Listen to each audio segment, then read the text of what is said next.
κράτησε μακριά, ίσα με τη γραμμή εκεί στο βάθος, για μέρες, για χρόνια, για στιγμές. Και ο δρόμος του ξέσκισε τις φτέρνες και ο χρόνος του άφησε σώμα γυμνό, σώμα διάφανο.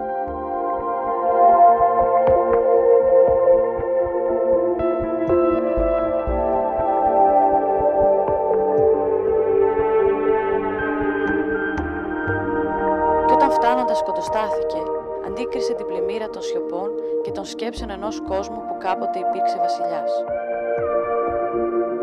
Κι ήταν οπλισμένος μόνο με τη γύμνια του τώρα πια. Ο γυμνός βασιλιάς είναι η πρώτη φράση σε ένα μοντέρνο εινολογικό παραμύθι, θα λέγαμε.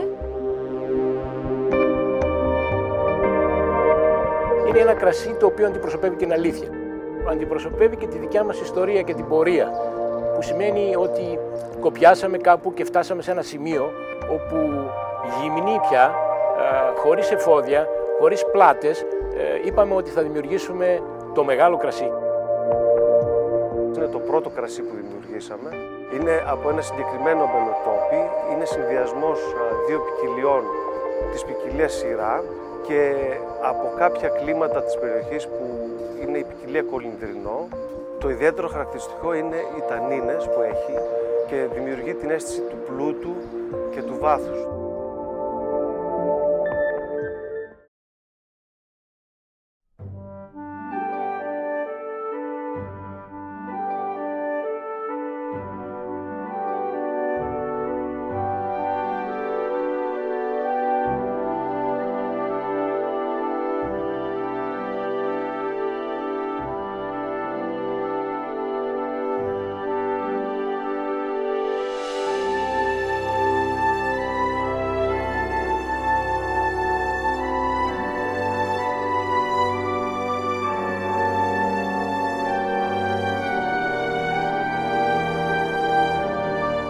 Είναι η σκηνή δεύτερη στο παραμύθι μας. Είναι κατά μία έννοια η άνοιξη ύστερα από ένα γυμνό βασιλιά. Είναι το κέφι, είναι χαρά, είναι κοινωνικότητα.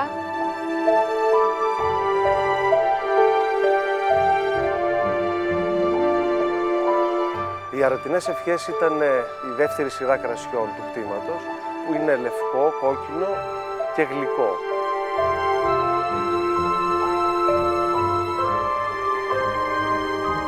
Διαλέξαμε για το λευκό μας κρασί το ασύρτικο, τη μαλαγουζιά, η οποία θα προσθέσει άρωμα, θα προσθέσει μια φινέτσα, και το σαρντονέ, το οποίο είναι μια ποικιλία διεθνής.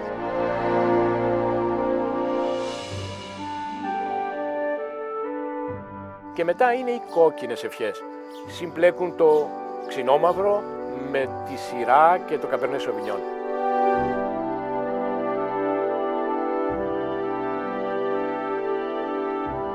Επίσης έχουμε κάνει και τις γλυκές ευχές, οι οποίες είναι μια ιδιαίτερη έκφραση της μαλαγουζιάς.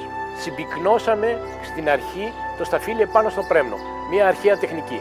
Στρίβουμε τα σταφύλια πάνω στο φυτό, ώστε να υπάρχει μια συμπύκνωση εκεί. Και αν η συμπύκνωση είναι μεγάλη, τότε μπορούμε να κάνουμε το γλυκό ευχές Αρατινές, το οποίο είναι ένα κρασί που παλιώνει, οριμάζει σε βαρέλια ακακίας.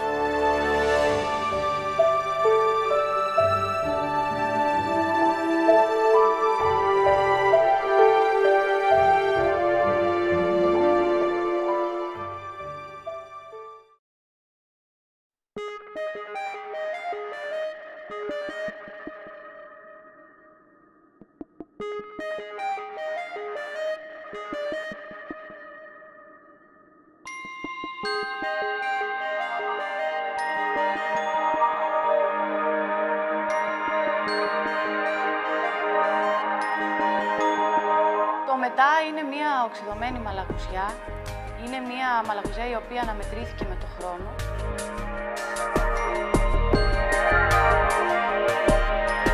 Αυτά τα κρασιά, πρέπει να ξέρετε, παράγονται στη Μεσόγειο. Παραγόταν ανέκαθεν στη Μεσόγειο. Ήταν ο τρόπος με τον οποίο αμυνόταν ο εινοποιός, αμυνόταν το κρασί, για να μπορέσει να αντέξει στον χρόνο.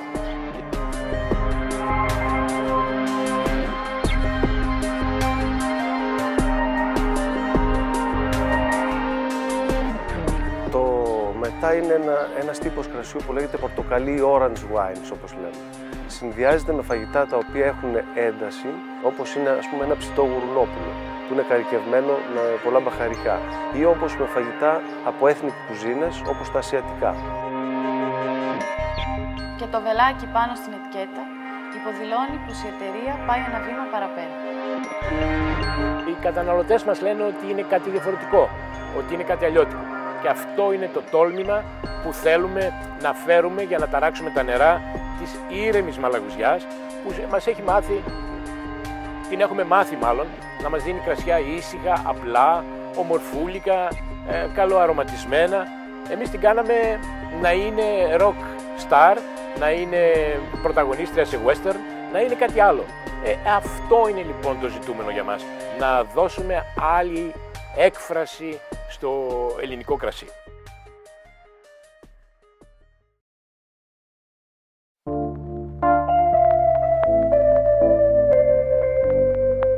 Τα κρασιά μας και το έργο μας είναι ένα statement. Με κάθε ετικέτα εξιστορούμε μία ιστορία.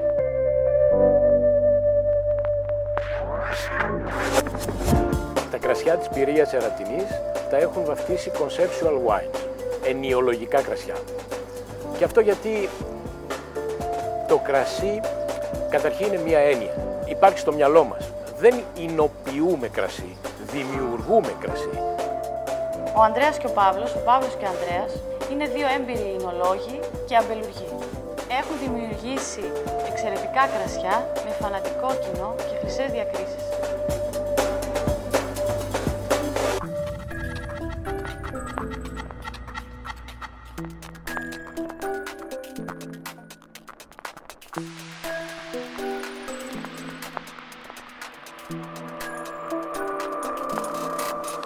Ο στόχος μας είναι να δείξουμε με ένα διαφορετικό τρόπο στον παγκόσμιο καταναλωτή ότι η Ελλάδα παράγει μεγάλα κρασιά, να τον φέρουμε στον Όλυμπο, εκεί που είμαστε εμείς, στους αμπελώνες μας, να τον ξεναγήσουμε, να δει τι κάνουμε και να ονειρευτεί αυτό που γινόταν παλιά. Αυτή η ανησυχία που έχουμε συνεχώς να αναζητούμε πράγματα μας οδηγούν στο να κάνουμε καινοτόμα πράγματα και δεν φοβόμαστε να τα δείχνουμε και να τα προτείνουμε στον κόσμο.